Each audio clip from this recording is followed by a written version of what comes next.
All right, let's talk about one of the most incredible creative sprints in history, the birth of the movies. Seriously, in less than a decade, film went from being this little scientific curiosity to a full-blown art form. So how on earth did it happen so fast? We've got to kick things off with this quote because it is just so perfectly, beautifully wrong. The very guys who invented public cinema, the Lumiere brothers, honestly believed their creation was just a fad. They had no idea what was coming, which makes the story of what happened next even more amazing. So our story begins with the inventors. And for them, their machine wasn't for telling stories, not at all. It was simply for recording exactly what was right in front of them. Okay, so picture this. We're not in some grand movie palace. It's the basement of a cafe in Paris. This is where the Lumiere brothers showed their films to a paying audience for the very first time. The birthplace of a global phenomenon was incredibly humble, to say the least. Now, this right here highlights the real game changer. See, over on one side, you've got Thomas Edison's kinetoscope.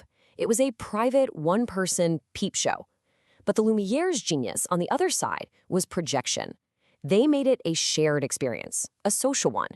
They didn't just invent a camera, they basically invented the movie audience. And what were these first audiences even watching? Well, not stories. They were called actualities. Think of them like the home movies of the 1890s. Workers leaving a factory, a boat leaving a harbor, and of course, the legendary arrival of a train. The story goes that when that locomotive came barreling towards the screen, people literally screamed and ducked out of the way. They had never, ever seen anything like it. So here's the crucial point. For the Lumieres, cinema was just a mirror. Its job was to capture reality. Plain and simple. An incredible scientific achievement, sure, but in their minds, that's where the road ended. And this sets the stage perfectly for someone who saw cinema not as a mirror, but as a magic wand. So let's meet our next pioneer. He wasn't an engineer or a scientist, nope. He was a magician, and he was about to change absolutely everything. So get this. In 1902, just 7 years after that first screening, Georges Méliès unleashes A Trip to the Moon. This wasn't a slice of reality, this was a shot of pure imagination. A sci-fi fantasy epic that was light years away from a train pulling into a station. See, he didn't want to document the world. He wanted to build entirely new ones. Which, brings up a pretty big question. The camera was supposed to be a tool for capturing reality, right? So how in the world did Méliès film a rocket ship landing in the eye of the man in the moon? Well, he did it by realizing the camera could lie. And this is how he pulled off his magic tricks. First, he stumbled upon stop motion. He'd stop the camera, move something, and start it again, making objects magically appear and disappear. Then he pioneered effects like dissolves and double exposures to create these incredible ghostly images. And finally, he wasn't filming on the street. He built these elaborate, fantastical worlds inside the very first film studio. The man was literally building dreams from scratch. But there was still one little limitation. Méliès treated the camera like a person sitting in the best seat in a theater. It was always stationary, just watching the whole scene play out from a distance. All the magic was happening in front of the camera, but the camera itself wasn't part of the storytelling just yet. One last piece of the puzzle was still missing. And that brings us to our final innovator.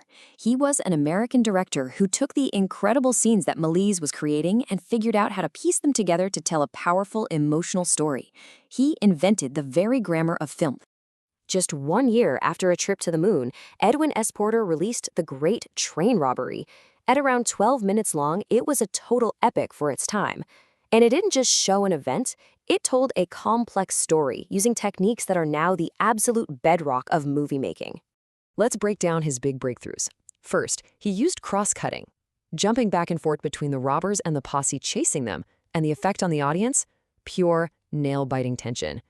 Then, he shot on location, which added this raw, gritty realism that a painted backdrop just couldn't deliver. And of course, the most famous part, the close-up. That shocking moment where an outlaw turns and fires his gun right at the audience. It created a direct, visceral, emotional reaction. So let's connect all the dots here.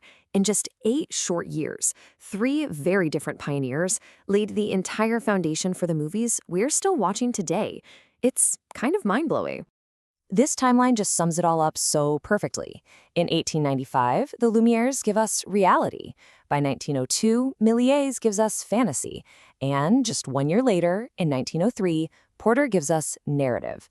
Each step built on the last, transforming film from a simple recording device into a powerful language for telling complex stories. And their DNA is everywhere. I mean, think about it. Every single time you're wowed by a special effect in a sci-fi blockbuster, you are seeing the legacy of Georges Méliès, the magician. And every time you're on the edge of your seat during a chase scene that cuts back and forth between the good guys and the bad guys, you are feeling the direct impact of Edwin S. Porter's editing. And that's really the heart of it all. That original quote from the Lumieres, "An invention without a future," well, it couldn't have been more wrong. Because what they and the innovators who followed them truly invented wasn't just a machine. It's captured perfectly right here. They didn't just invent a machine. They invented a new way for humanity to dream together in the dark.